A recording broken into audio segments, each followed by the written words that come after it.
Guys, tama nga ako. Yung hinala. Yan pala nilalagay talaga yung cottage. Sabi ni nanay, yan. Lokal siya dito.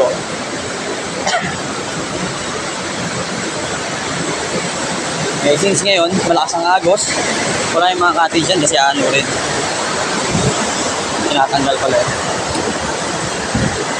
O, hanap kami ng spot dito na uupuan para maligo.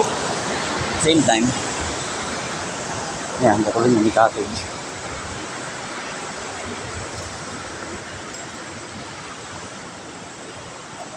Diyan, Nay, walang ano dyan, Nay?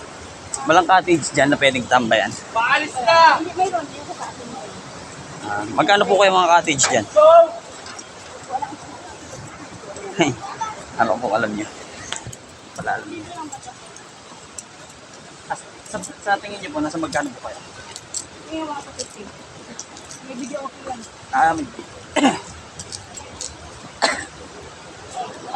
Ito na kami.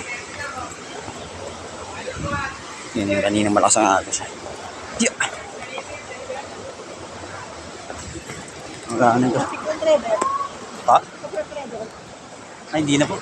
Dito lang kayo? Dito lang po. Ikot-ikot lang po.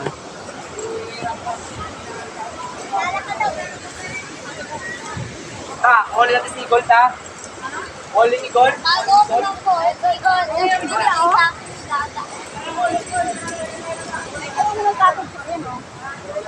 kayo magtambay dyan. Cottage po yan. Ano, may cottage pala. Bigyan niyo ang pagkain na mayroon din. Meron din po dyan. Wala na po yung gusto na wala yung kasama pa. Hindi sa birds. Look at that. Yung gaano kaganda rito, Brad. Maraming kasama. Yung kasama ko. Yung kasama ko.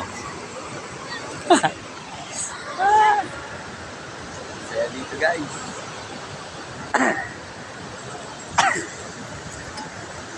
May cottage pala dito, guys. Sabay na sa ating ito. Maraming kasama.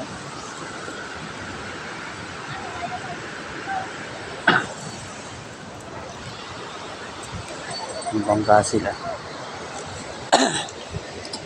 Nag-offer sila ng ride for 500 pesos. 7 hours siguro. Ikot-ikot kayo. Sabi, ay 7 hours mali. 7 kilometer. Mag-iikot nila kayo. Tapos may sinasabi sila dito ano. May sinasabi rin silang Secret River na pwede daw puntahan. Maganda daw doon. Pagpasyahan namin dito na lang kami kasi para din na kami lumayo din sa service namin ng motor. Yung motor ko kasi layo na eh.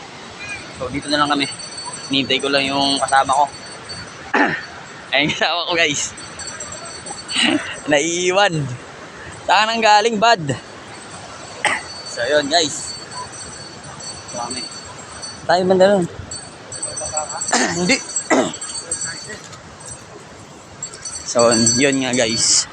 Ay, may tinatawag silang Secret River dito na pwede mo daw puntahan, ihatid ka ng bangkero. Ayan, katulad guys, ano, may parating, di ba? Yan, siguro galing yung mga yan doon.